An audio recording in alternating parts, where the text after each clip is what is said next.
Looks like I'm live, folks. Sorry I'm a little late. I'm 3 minutes late. Wendy was just uploading a video to her YouTube channel. So I had to wait till she was done before I could get on here. And she knew I was scheduled for high noon. So we were just out in the garden, and Wendy and I just went down to the beach.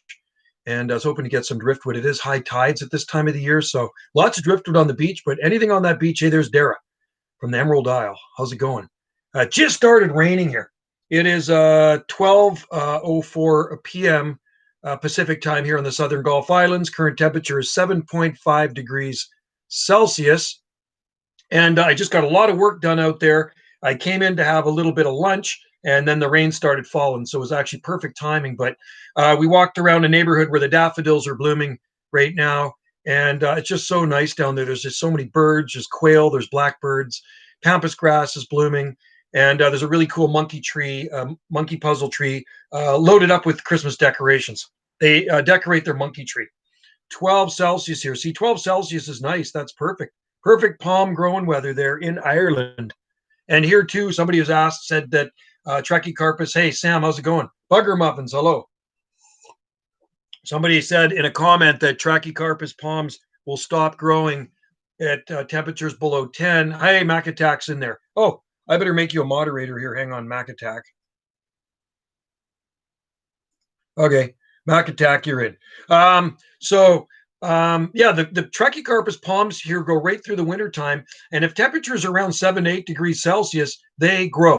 So I shot a video to prove it to you guys. 7 Celsius is good, Sam. That's a good temperature. That's around 44, 45 degrees Fahrenheit. And that is not bad at all, especially for December. You got to like that. It is the 19th today. And do any of you guys know when the first day of winter is this year? I know when it is because I always look it up.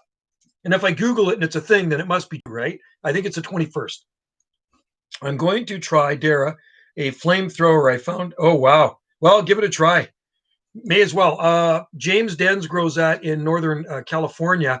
And that's pretty much frost-free where he lives there.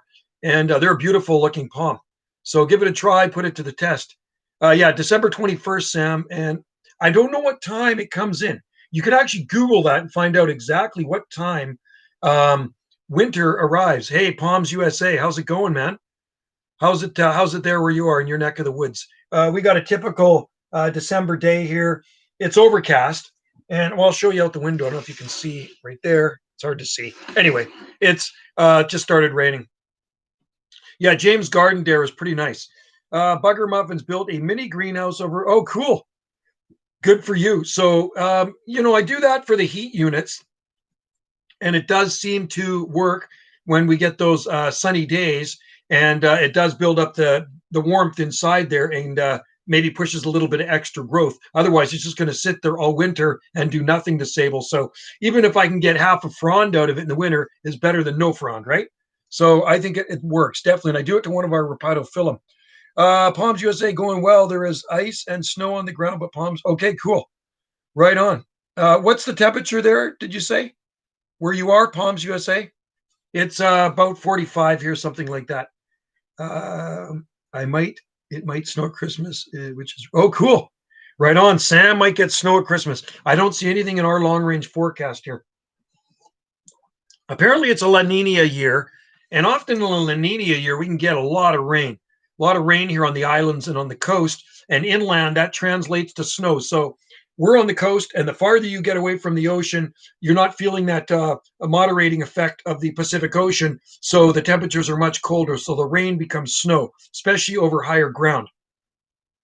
Dara, I think a white Christmas in Ireland would be very rare. The last white Christmas I think we had here was 2008. 37 degrees, Palms USA, 2.3. So still not too bad. You're above freezing. That's okay. That's palms will still handle that. Your hardy palms. Trachycarpus, Rapidophyllum, the sables, even Washingtonias. 37 degrees is not so shabby at all. I'll take it. If it stayed 37 degrees here all winter and I knew it wouldn't get any colder, I'd be happy with it, right? I'm good with it. Generally, our daytime temperatures are anywhere from 8 to 10, and nighttime temperatures can be, last night we were, what were we, 6.5? I think 6.5 or 7. 7. I think we were 7. 7 degrees. So not too bad. That's okay. 7 degrees for a low. The daytime highs and lows aren't that much different. Snow really makes it cold. It does reflect the sunlight. Yeah, but I'll tell you what, when you get a lot of snow before a deep freeze is a good thing because it insulates your smaller plants. I've tried Majesty, still going. Okay, good. Darrow's Majesty is still going good. That's Cygris romanzophianum, native to, where is it native to? South America. And I've tried one before and it did not like it here. But the Cygris butea we have growing, so far so good. Can it flip? Flipper is no good here, Bugger Muffins. Terrible palm to grow in any wet, cool climate. Absolutely no good for here. I've tried lots of them.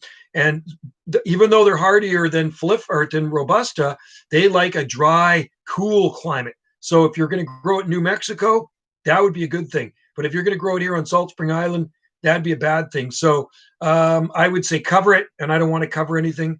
So cover it for the winter time and put it up against a building somewhere. Maybe it'd help it out a little bit.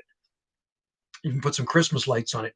It's just the moisture in the air too, right? Even if you have it covered, the moisture in the air is probably going to get to it. I have 2 young Trachycarpus palms, several sables, and also spread a lot of sable. Oh, cool. Oh, that's awesome, Palms USA. So you're going to have a lot of Palms USA is going to have a palm jungle.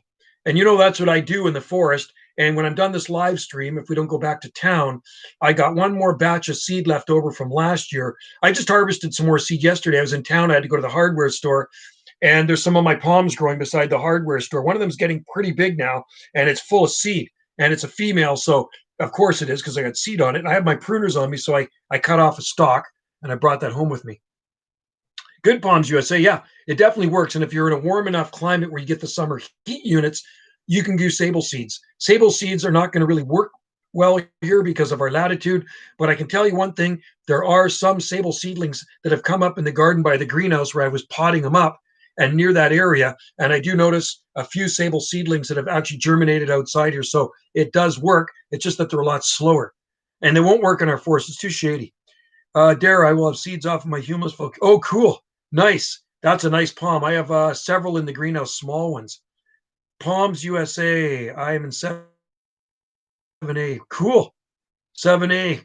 And in the States, a 7A is a lot different than a 7A in Canada. You're not going to be growing any palms in Zone 7A in Canada without winter protection. If you can, I'd like you to prove me wrong because I lived in Zone 8A before here, 8A, 8B, and palms would get hammered and some would get killed in the wintertime in a bad winter.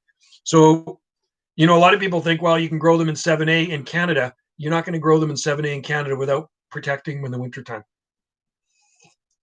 7A in Canada gets really cold. So 7A in Canada would be Southern Ontario. I think Windsor and Point Pelee. I want somebody to experiment with a palm there. And I know they do, but they box them in and stuff. But plant one in the ground and do not protect it. Just leave it. It's just like the guy that's in Calgary that claims palm trees will grow there. What you got to do to prove us wrong is plant a palm tree in the ground and do not give it winter protection. Okay? Somebody says, well, maybe you should plant a coconut palm on Salt Spring. Well, you know what? There's not a hope, and you know what? That a coconut palm would ever survive here on Salt Spring Island. Even if I protect it in the winter, it would still die. I plant one in my backyard. Oh yeah, do it. Mac Attack, plant one in your backyard and put it to the test. Get a small one and let's see if it survives the winter. And by the way, Mac Attack, the guy with the blue wrench beside his name, he used to live on Salt Spring Island. My sable has some leaf spot. It's probably just from the winter, from the dampness and the cool. It's probably not a big deal. Some of our Rapidophyllum get like that too. I've experimented with a lot of, yes, you have, Dara. And I've done the same thing years ago. I used to do the same thing many, many years ago, and I would write about them for Hardy Palm International, the journal, right? I experimented with so many palm trees over the years. And yes, I've had a lot of failures, but I've had a lot of success too. So one palm that I'm very impressed with is the Camadoria radicalis. I'm going to show you another good book. This is a really good book. I don't even know if you can get this book. I don't even know if you can get this book anymore. It's called The Subtropical Garden Temperate Climate. Can you see that? Subtropical Gardening. I'm actually mentioned in this book somewhere. I think I will find it. And it talks about I think it gives our garden a little blurb. America, British on Vancouver Island, maybe found some good specimens of palms and other subtropical plants. In Defino on the west side of the island, just north of the 49th parallel, there are several palms and this and that. Okay, and it says between Vancouver Island and the mainland, several smaller islands, which some tropical garden enthusiasts have found to provide good microclimates for their hobby. On Salt Spring Island, Joe Clemente grows a number of palms, passion fruit, and bananas. So this book came out, I think this book came out about 30 years ago. It's kind of a neat book, and it's got some photos in it stuff. Oh, no, so 1997, so not that long. 23, 24 years ago it came out. So it's an interesting book. There's a write-up here on our garden that came out years ago, right here in this magazine. This one right here. And I don't know when that came out. That came out probably in the 2007. It says right on the front of it too. That's called Aqua Magazine, right there. So it's good to get the word out about exotic plants and let more people know about it so they can get into the hobby, because it is a great hobby, and you guys can attest to that. Yes, you have to fail to succeed. Exactly. And like I say, I give each palm Dara 3 tries. And after the third try, it fails, strike 3, it's out, and then I move on to something else. That's the way it works for me. Here, you should probably try palms indoors. You should try lady. Oh, I've grown them before, lots of them. And I grew one outside for about 5 years in our garden. And one summer when we went away to Hawaii for a few weeks, it dried up and died. And I had some nice ones inside. And that same year when we went away to Hawaii, I got a friend to look after the house, and he was supposed to water them, and they never got watered, and they also died.